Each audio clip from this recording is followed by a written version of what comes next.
A solid gray background fills the entire frame with no visible objects, people, or text. The image appears to be a blank or neutral screen. Welcome everyone to the Core of Discovery 2 and Attentive Many Voices.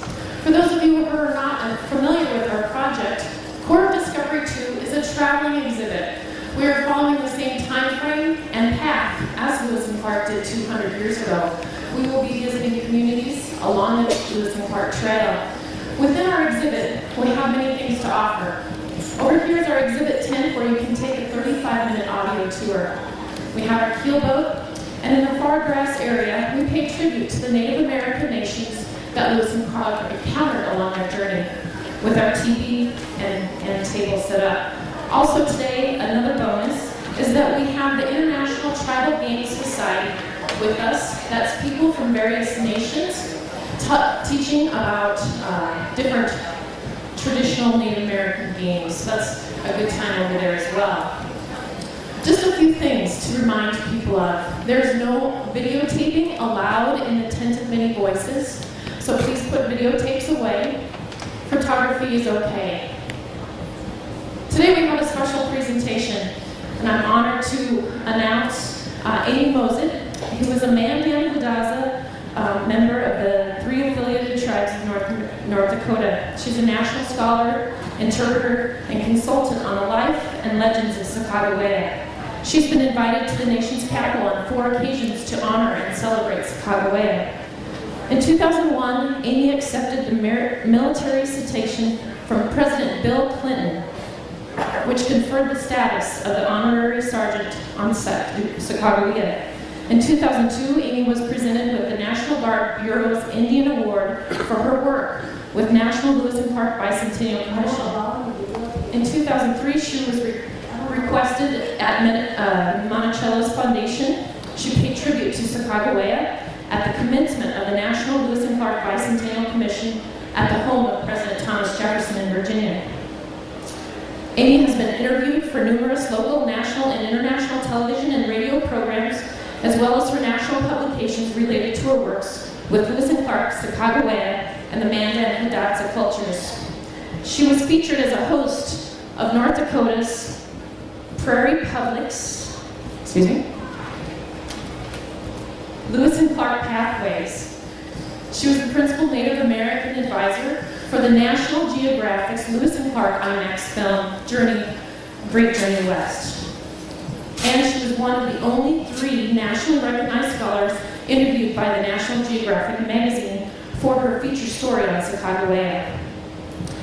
Amy is a graduate of Mandan State University and the University of North Dakota. She lives on the Little Missouri River in North Dakota Badlands and resides with her family in Twin Buttes and Newtown, North Dakota. Let's welcome Amy Mossett. A person in a yellow garment stands on a small stage near a podium. An audience sits facing the stage. Government agency names appear on a banner below the stage. A large screen displays the person's image.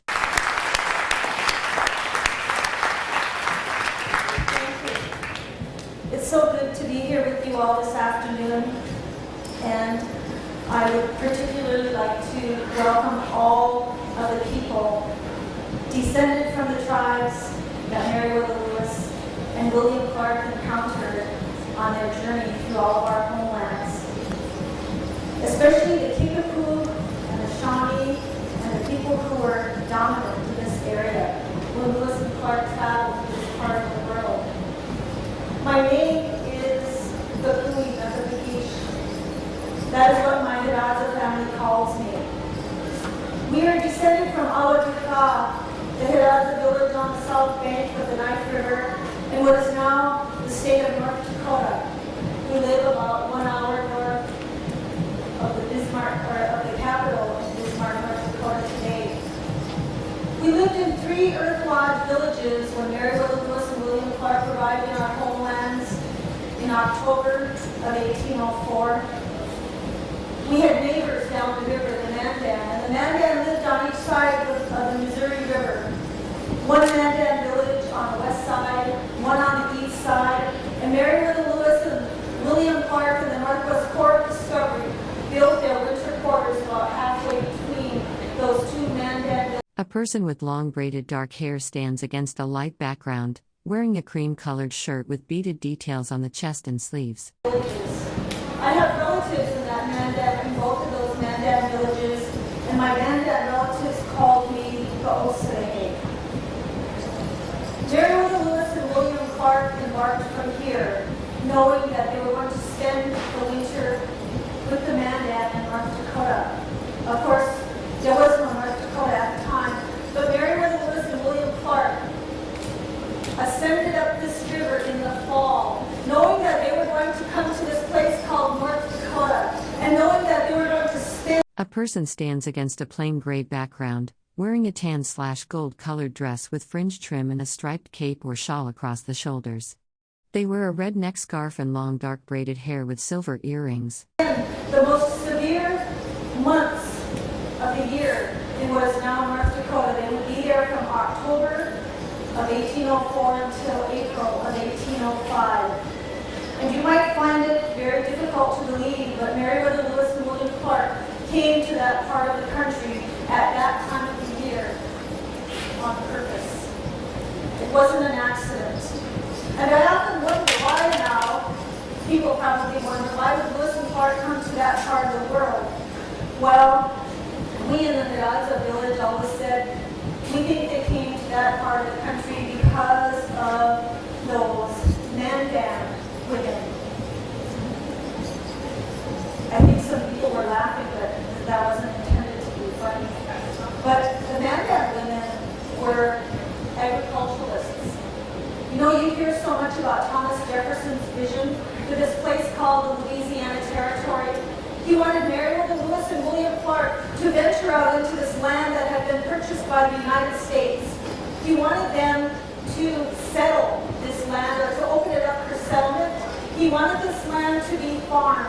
And his ultimate goal was that this part of the world would be the center of international trade.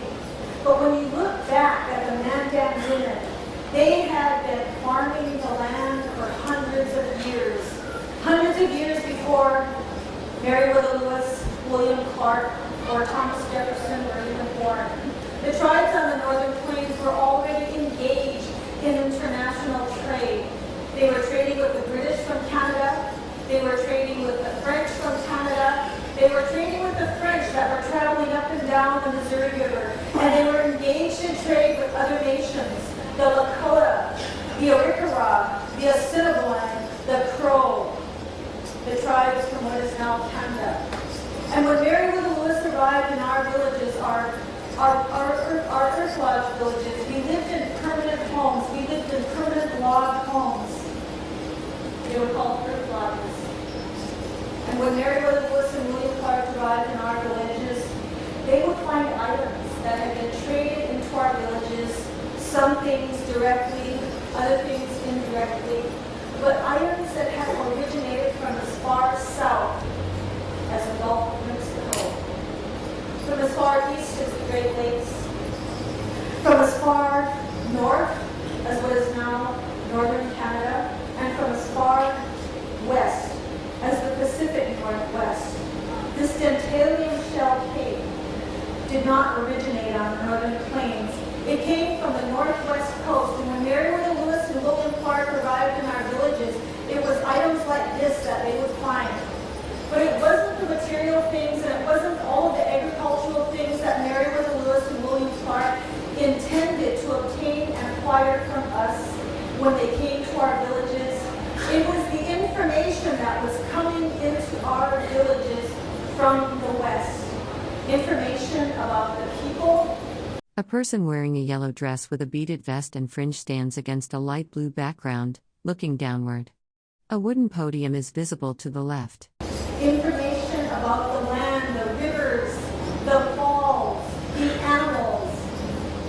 In particular, when they thought about the people, they learned about all the people that Lewis and Clark learned about all the people that they would encounter when they left our villages, the Mandan and Miraza villages, and traveled to the west. One of the things that Meriwether Lewis and William Clark probably found rather surprising is that the population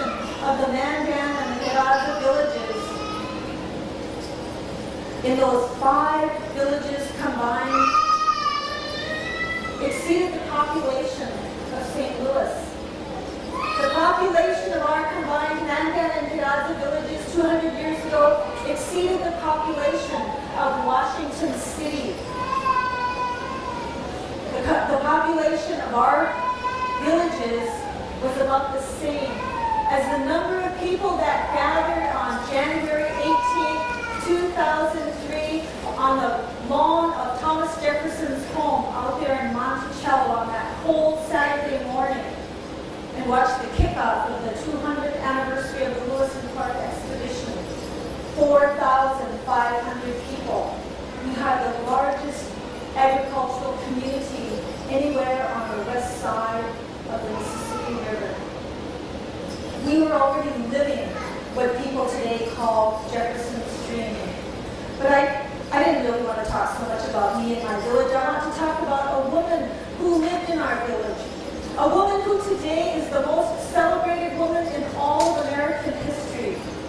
She came to our village when she was about 12 years old, and by the time Meriwether Lewis and William Clark arrived in our villages, this young woman, Sacagawea, was already married to one of the French fur traders who had become a permanent inhabitant of our village. You probably don't see this a lot in the journals, but Meriwether Lewis and William Clark probably don't give enough credit to all of those Frenchmen that were living along the Missouri River with native tribes, trading with them for many, many years before Lewis and Clark ever came up the river. When they were in South Dakota, in southern South Dakota, there were Frenchmen living among the Sioux, and through them, Lewis and Clark were able to communicate. When they traveled to the northern part of the river, there were Frenchmen living among the Lakota there. Lewis and Clark, through those Frenchmen, were able to communicate with the tribes. When they arrived in the Mandan villages, they found Rene Desson, a Frenchman who for many years had been married to a Mandan woman.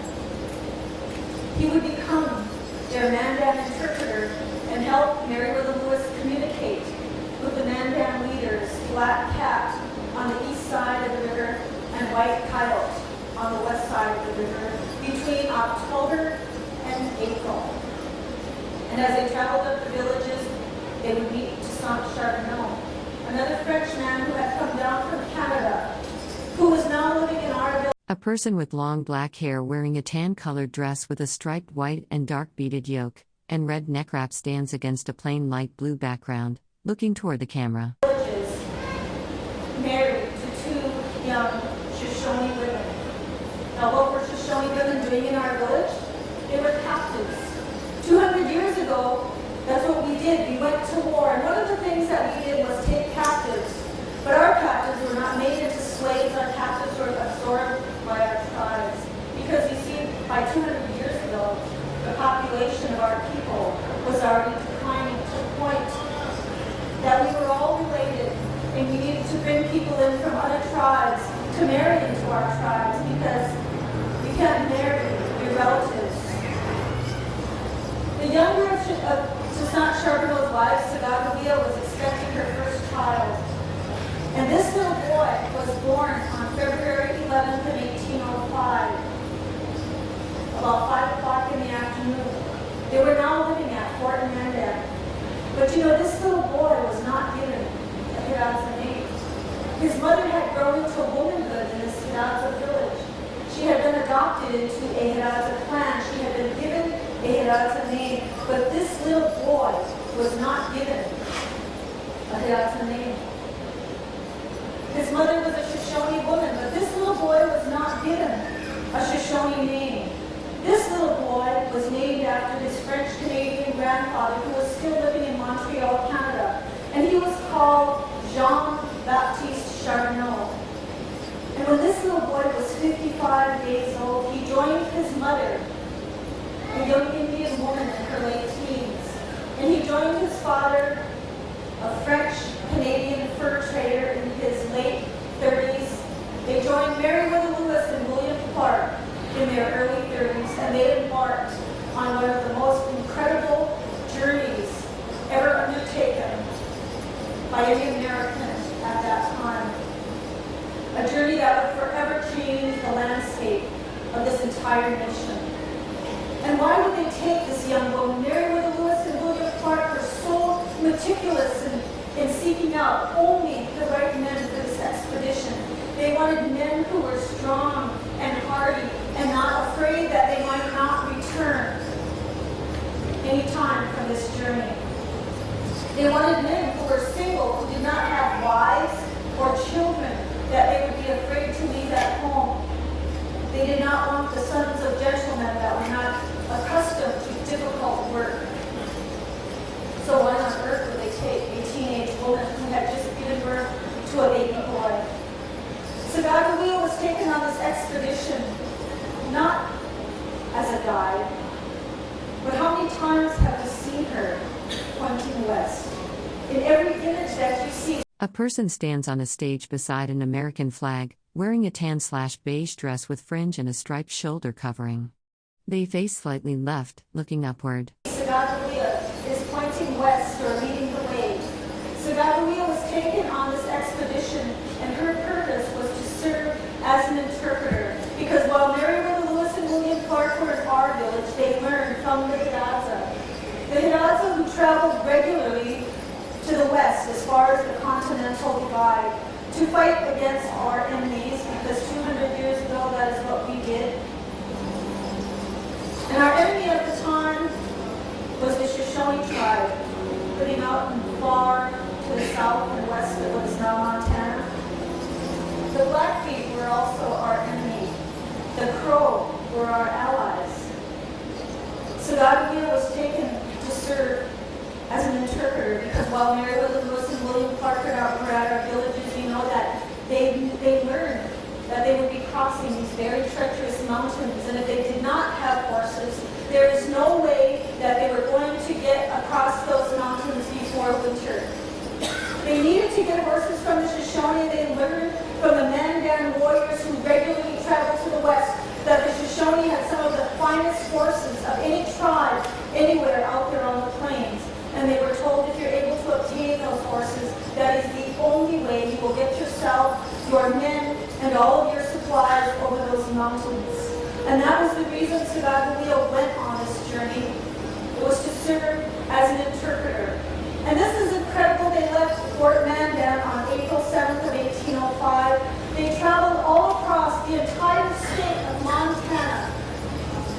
How many of you have been to Montana? How many of you know how long it takes to get across Montana?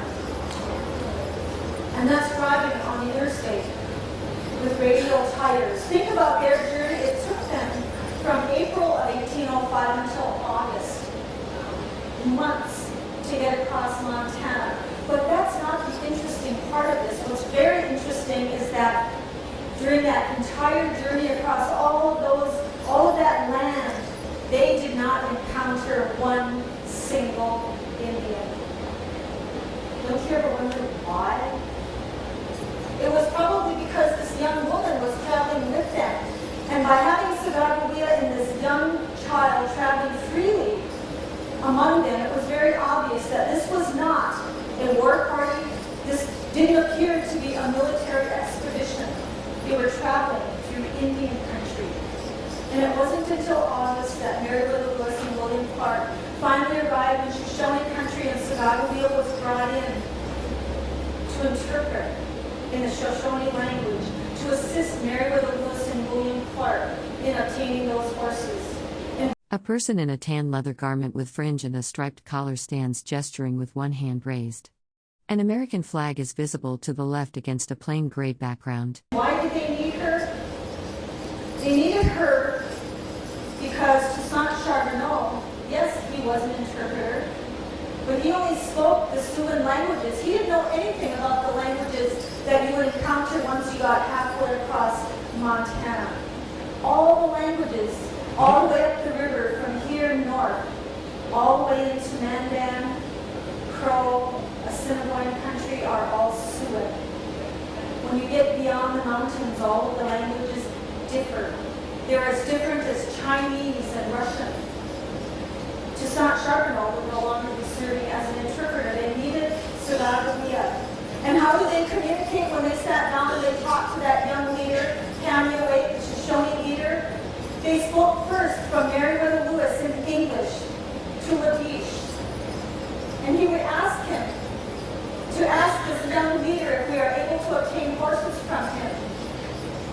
Labiche, a Frenchman, would speak then in French to Toussaint Charbonneau, who did not speak, read, or write English.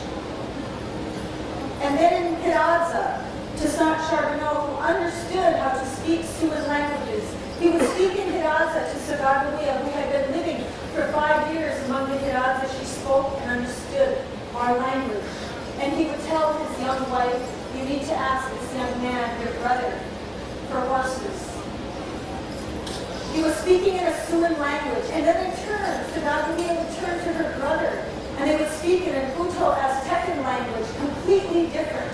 Not a single word was the same as ours, and she would ask him if they were able to acquire horses. And so this long chain of communication would go back and forth from Shoshone and Oto Aztecan language back to Hidatsa, a Siouan language, back to French, and then to English. And they would go back and forth. How many horses do they need? And then the message would go back the other way. And then they would ask, well, what are they willing to trade for these horses? We would like to have guns. And then the message would go back and forth. We were not giving any guns to any of the tribes at this time. And the message went back and forth. And they were with the Shoshone for 2 weeks. And by the end of October, or by the end of August, they got their horses. And before they left that village in August, Meriwether Lewis was so pleased with the assistance of Sacagawea that he gave a red coat to Toussaint Charbonneau, and he asked him to trade it for a horse to make certain that his young wife and child had a good horse that would take her and their few meager belongings over those mountains. And yes, it's true, Sacagawea left. She continued on that journey to the west coast. A person stands on a stage wearing a tan dress with fringe trim and a striped shirt. They wear long dark braids and a red neckcloth. An American flag is visible to the left of the stage. They arrived back in what is now North Dakota in August of 1806. During this time, many things happened. William Clark became very, very fond of Sacagawea and this little boy because the Charbonneau family traveled very closely with William Clark and that white hero. William Clark saw this little boy, Jean Baptiste Charbonneau, grow up from the day he was born until he was 19 months old. And it wasn't just William Clark. You think about the hardship, and people say things like, this woman, imagine her courage and her determination because she went on this long, extraordinary journey, thousands of miles. She was ill to the point that she almost died. And all that time she was caring for this young child, Jean Baptiste, who by now William Clark was fondly referring to as Pompey, my little dancing boy. But he grew very fond of this little boy. And on August 17th in 1806, when it came time to say goodbye to the Charbonneau family, William Clark wanted very much for this little boy to come back with him to St. Louis. He offered Toussaint Charbonneau many things. He said he would give him a place to live, he would give him land. He said he wanted to take the young boy back to St. Louis and educate him and raise him as his own son. But this little boy was only 19 months old. And Sacagawea and her husband decided that he was too young, and they said when he's older, we will bring him to St. Louis, and we would be honored and pleased to have you educate him. And by then, you can imagine what they thought of William Clark. He was a true leader, and in this expedition, he proved to be a true leader. He watched out for Sacagawea many, many times. And then William Clark left, and he embarked on the journey. And just as they were heading into what is now South Dakota, William Clark wrote a letter back to Toussaint Charbonneau, to this man who did not read or write. And in the letter, a very long letter, you can still read it today, on August 20th, 1806, William Clark must have realized the silence in that boat. This little boy was no longer toddling around or hanging over the side of the boat or wandering off into the trees, probably chasing after that big black dog Seaman. This little boy was not there, and the silence of the little boy's absence must have been almost deafening. And he wrote a letter back up the river, and he said to Toussaint Charbonneau to bring your son to St. Louis and bring your wife with you so she can care for him until you arrive. And when you arrive in St. Louis,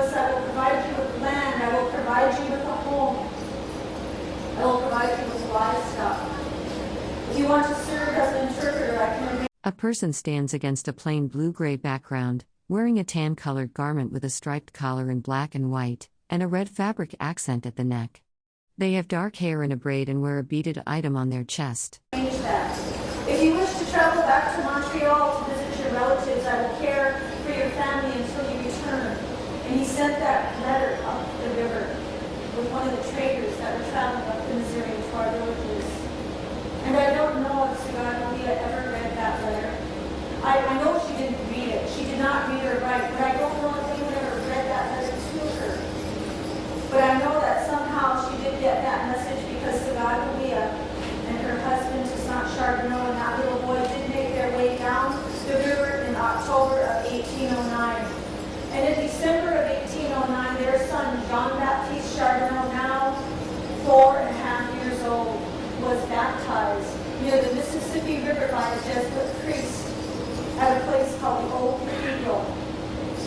His baptismal record is currently on exhibit under the arch by the Mississippi River. And his godfather was none other than Auguste Chateau, the founder of St. Louis. And he would begin his education then under William Clark, or under the guidance of William Clark. And by the time he was a young man, he was speaking 6 different languages. He would serve as a scout and a guide and an interpreter up and down the Missouri River. He would be a scout to General Stephen Kearny in the Mexican Wars. He would travel to Europe and spend 6 years at Maud Mercantine, a castle, 6 years as a guest in a royal household. He would travel west during the gold rush. He would travel north into Oregon. And in 1866, at the age of 61, as he was traveling back out onto the plains, he came down with pneumonia. He died. And he was buried at Finskip Station in the Jordan Valley near present-day Mandan, Oregon. His grave was rededicated just a couple of years ago. And his mother, there's so little that we know about her with absolute certainty. But there are many things that we do know about her. We do know that Sacagawea has become the most celebrated woman in all of American history. And when you travel across this country, not only on the Lewis Clark Trail, but throughout many, many places, you find more rivers and landmarks, mountain tops, parks, streams, songs, poems, women's organizations, Girl Scout organizations, schools, websites, license plates, statues, named in memory of this woman's honor. Her image is on the golden dollar coin. This woman was a teenager. She was A person stands against a plain blue-gray background, wearing a tan dress with fringe and a striped upper garment with red beadwork at the neckline. They have long black hair and wear earrings and a pendant. An American flag is visible on the left side. an Indian woman. There are many tribes today who claim Sacagawea. There are many tribes today who claim descendancy to her. The Shoshone, the Hidatsa, the Comanche. There are oral histories about this woman among the Lakota, the Nez Perce, the Crow, the Mandan, the Blackfeet.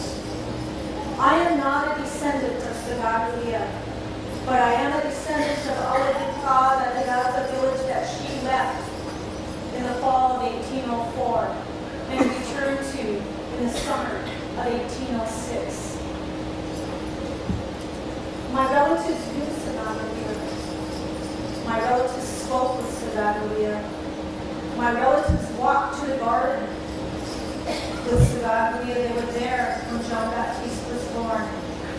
And my relatives had many stories about Sacagawea, and they all end with this.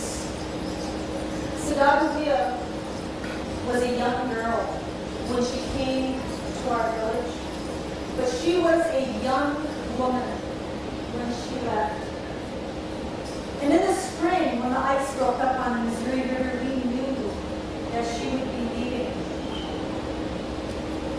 We knew where she was going. She was going back to her homeland. She was going back to her birth tribe, the Shoshone, our enemies. And we never knew if we would ever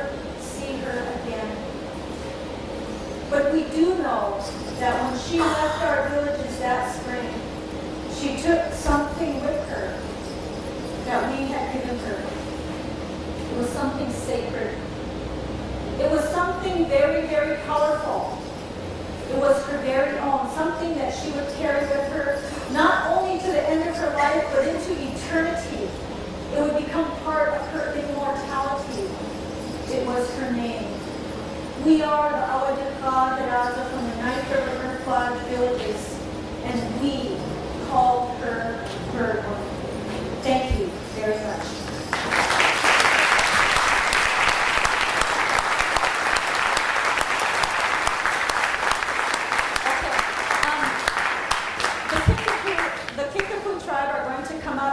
We're going to open this up for questions and answers right now, but before we do that, or before I start taking questions, I want to invite you tomorrow to a panel at 12 o'clock. I'm going to moderate a panel at noon tomorrow. If you're able to be here, that would be wonderful. We have three of the most knowledgeable, probably recognized national Lewis Clark scholars from Indian country speaking tomorrow. And we have Roberta Connor, who is from the Umatilla. A person wearing a tan and white garment stands on a large screen display inside a tent. An American flag and podium are visible to the left. Multiple government agency names are listed on a banner below the screen. The Confederated Tribes of the Umatilla, works with me on the National Council of Lewis Clark Bicentennial and the Circle of Tribal Advisors. We will have Alan Pinkham from the Nez Perce tribe. The Nez Perce, I shortened my program today because I have some friends here that I met that I want to include in part of this program. And I thought it would be more appropriate to do that. Alan Pinkham from the Nez Perce tribe will tell you interesting things because the Nez Perce tribe were the only tribe that welcomed Lewis and Clark into their village 3 times. Not just 2 like some of us, but 3 times. And we also have a very distinguished guest, and I'm very honored, and I'd like to introduce him, and I want him to stand up. He is the only true descendant of Kamehameha and Chief Tendoi. He is the only descendant of Sacagawea that we have here today. And I would like my friend Rod Arrowbite from the Lemhi Shoshone in the back of the room. Please stand up, Rod, and be recognized. Thank you for being here, Rod.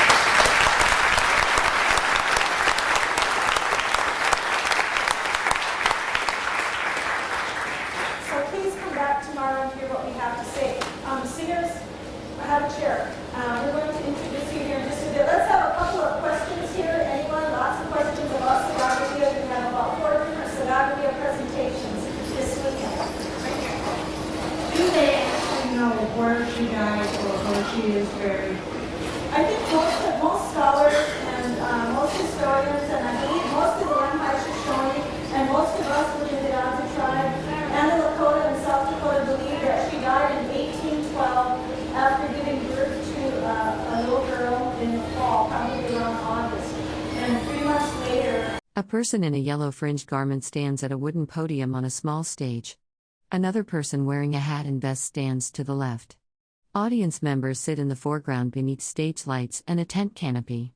having developed a fever and complications following childbirth, she died at Fort Emmanuel on the west side of the Missouri River near the borders of North and South Dakota.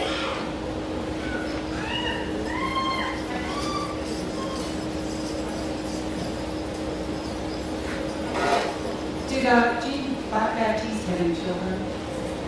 Jean Baptiste was in Germany for 6 years, and it's believed that he had a child in Germany that died in infancy.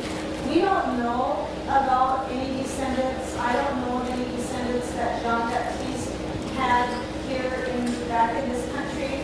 I don't know of a wife he had.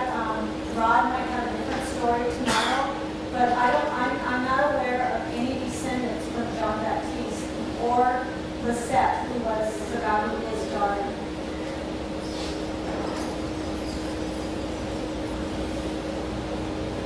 Any other questions? One more. At the beginning, you were talking about your knowledge of your ancestors. How do you trace your ancestry? Is it through oral history? Much of our ancestry is written down.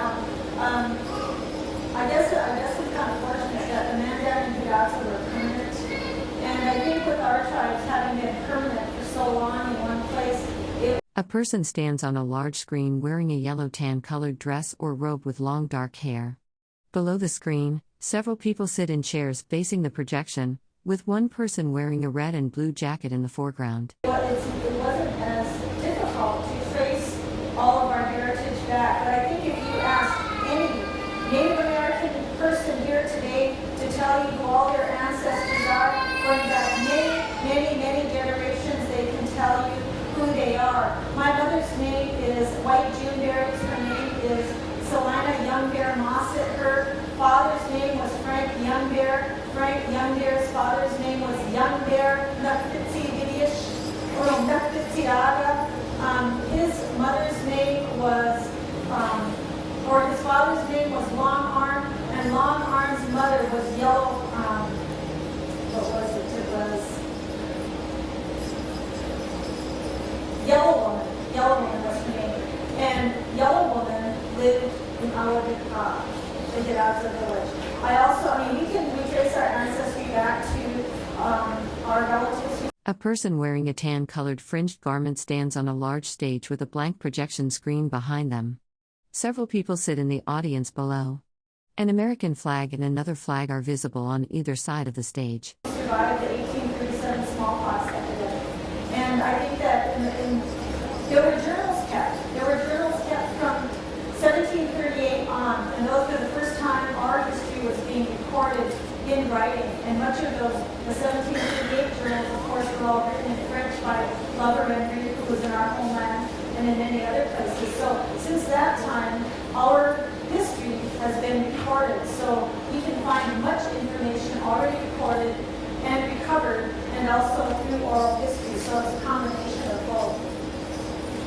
What I want to do now, a person stands on a stage wearing a tan/golden colored dress with fringe at the hem and a striped shirt underneath with a beaded necklace. They stand before a plain backdrop with a flag visible to the right. Sacagawea encountered many cultures, and you are going to encounter many Native American cultures as you travel along the Lewis Clark Trail. And I think about how Sacagawea was young. She was a teenager, and it must have been an extraordinary experience for her to meet and experience so many different cultures.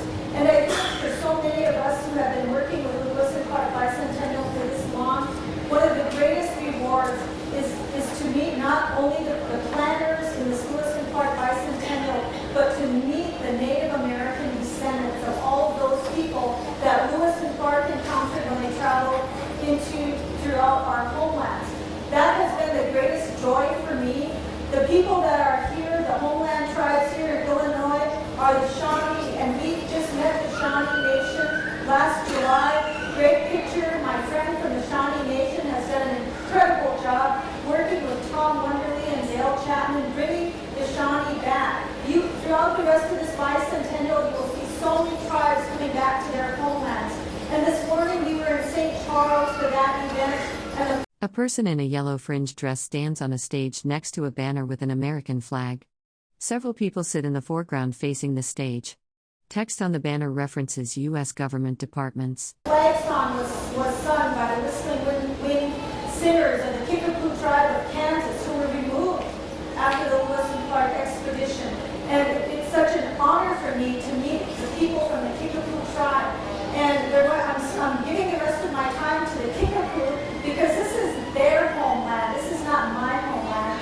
And I would like John Thomas, the leader of the Kickapoo Tribal Business Council, is going to introduce the drum group. And I want to tell you again that I am so pleased to see all of you here. It's an honor to meet you, and it's an honor to be able to make so many new friends and learn about your culture too. Thank you so much.